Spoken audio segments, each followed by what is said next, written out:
Penyidik Unit Reskrim Polsek Biringkanaya Makassar menetapkan orang tua murid sebagai tersangka atas kasus penganiayaan di bagian wajah seorang siswi kelas 2 SD Sipala 2 Makassar. Tersangka dikenakan pasal 80 tentang perlindungan anak dengan ancaman hukuman 3 tahun 6 bulan penjara. Meski demikian, kepolisian tidak menahan tersangka, namun proses hukumnya tetap berlanjut. Penetapan tersangka setelah polisi melakukan gelar perkara dan memeriksa sejumlah saksi.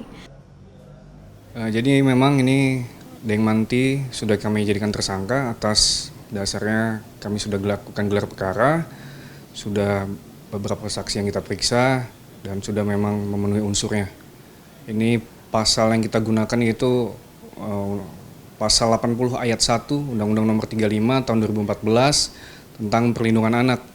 Di sini ancaman hukumannya hanya 3 tahun 6 bulan. Jadi memang tidak bisa ditahan sesuai dengan dasarnya itu pasal 21 KUHP yang mengatakan bahwa di bawah 5 tahun itu tidak bisa dilakukan penahanan.